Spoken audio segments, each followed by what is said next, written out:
മനസ്സിലെത്ര പ്രയാസമുണ്ടായാലും പുഞ്ചിരിയോടെ അതിനെയൊക്കെ നേരിടാൻ പഠിച്ചിരുന്ന രഞ്ജിത എന്നും മനസ്സിൽ സൂക്ഷിച്ചിരുന്നതും നാടിൻ്റെ നന്മകളും പച്ചപ്പും ഒക്കെയാണ്.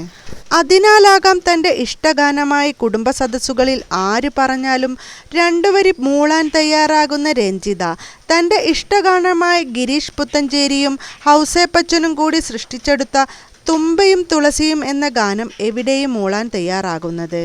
ഇന്നലെ രഞ്ജിതയുടെ മരണവാർത്ത മലയാളികളെ മൊത്തം പിടിച്ചുലച്ചപ്പോൾ ആരോ ഷെയർ ചെയ്ത രഞ്ജിതയുടെ പാട്ടുപാടുന്ന വീഡിയോ നിമിഷനേരത്തിൽ ലോകമെങ്ങും മലയാളികൾക്കിടയിൽ എത്തിയത്. വേദനയോടുകൂടി മാത്രമാണ് എല്ലാവരും ആ പാട്ടുകൾ കേട്ടത്. ഏതാനും സെക്കൻഡുകൾ മാത്രമുള്ള ഈ വീഡിയോയിൽ കറുത്ത സാരിയിൽ അതിമനോഹരമായിട്ട് രഞ്ജിത പാടുന്നത് സുഹൃത്തുക്കളിൽ ആരുടെയോ വീട്ടിൽ വെച്ച് പാടുന്ന ഗാനരംഗമാണത്. രഞ്ജിത UK-യിലേക്ക് പുറപ്പെടും മുൻപ് വീട്ടിൽ സദ്യ ഒരുക്കി സുഹൃത്തുക്കൾക്കായി ചെറിയ വിരുന്നൊരുക്കിയിരുന്നു എന്ന് ഇപ്പോൾ പ്രിയ സുഹൃത്തിൻ്റെ വെളിപ്പെടുത്തൽ പുറത്തു വന്നിട്ടുണ്ട്. ഈ ഗാനശകലം അത്തരം ഒരു ചടങ്ങിൽ നിന്നാകാനും സാധ്യത ഏറെയാണ്. അതേസമയം UK-യിൽ മികച്ച ജീവിതമാണ് എന്ന കേട്ടുകേൾവിയാണ് അനേകായിരം ഗൾഫ് മലയാളികളെ പോലെ രഞ്ജിതയെയും UK-യിൽ എത്തിച്ചത് എന്ന് വ്യക്തം.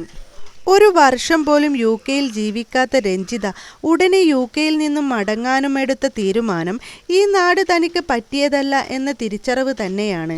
ഇത്തവണ നാട്ടിൽ നിന്നും മടങ്ങും മുൻപേ രഞ്ജിത മക്കൾക്ക് വാക്ക് നൽകിയത് ഓണമാകുമ്പോഴേക്കും അമ്മ UK-യിലെ ജോലി ഉപേക്ഷിച്ച് നാട്ടിൽ എത്തുമെന്നാണ്. ഇതിൻ്റെ ഭാഗമായാണ് ഇപ്പോൾ നാട്ടിലെത്തി സർക്കാർ ആശുപത്രിയിലെ ജോലി തുടരുന്നതിൻ്റെ രേഖകൾ ഒപ്പുവെക്കാൻ തയ്യാറായതും. UK-യിൽ സൗജന്യ വിദ്യാഭ്യാസമാണ് എന്ന കേൾവി ആകണം രഞ്ജിതയെയും UK-യിൽ എത്തിച്ചത്. എന്നാൽ ഇപ്പോൾ 10ൽ പഠിക്കുന്ന മകൻ യൂണിവേഴ്സിറ്റി പഠനത്തിലേക്ക് എത്തുമ്പോഴേക്കും രഞ്ജിതയ്ക്ക് PR കടമ്പ കടക്കുകയുമില്ല. അതിനാൽ മകൻ്റെ വിദ്യാഭ്യാസം വലിയ ഫീസ് നൽകി തുടരേണ്ടി വരുമെന്ന സാഹചര്യത്തേക്കാൾ നല്ലത് നാട്ടിൽ ജീവിക്കുകയാണെന്ന് നല്ലതെന്നും രഞ്ജിതയ്ക്ക് തോന്നിയിരിക്കാം. ഒമാനിലേക്കാൾ സുരക്ഷിതമാണ് UK എന്ന് തോന്നിയെങ്കിലും ഇവിടെ എത്തിയപ്പോഴാണ് നിയമത്തിലെ കാഠിന്യവും മക്കളെ ഒറ്റയ്ക്ക് വളർത്തേണ്ടതിലെ പ്രയാസവും രഞ്ജിതയ്ക്ക് ബോധ്യമാവുന്നത്. ആ കാരണത്താലാണ് സുഹൃത്തുക്കളിൽ ഒരാൾ വീട് വാങ്ങുന്ന കാര്യം പറയുമ്പോൾ അതിനടുത്ത് തനിക്ക് താമസിക്കണമെന്നും മക്കളെ കൊണ്ടുവന്നാൽ അടുത്തു ആരെങ്കിലും ഉണ്ടല്ലോ എന്ന സമാധാനത്തോടെ കഴിയാമല്ലോ എന്നുമൊക്കെ രഞ്ജിത അന്ന് പറഞ്ഞിരുന്നത്. ഇപ്പോൾ ആ വാക്കുകളൊക്കെ പ്രിയ സുഹൃത്തുക്കൾക്ക് നെഞ്ചിൽ തീമഴയായി മാറുകയാണ്. ഒപ്പം അടുത്തിടെ ബ്രിട്ടൻ PR കാലാവധി വർഷത്തേക്ക് നീട്ടുകയാണെന്ന വാർത്തകളും രഞ്ജിതയിൽ UK അതിവേഗം അടുക്കാൻ കാരണമാക്കിയിട്ടുണ്ട് എന്നാണ് സംശയിക്കപ്പെടുന്നത്.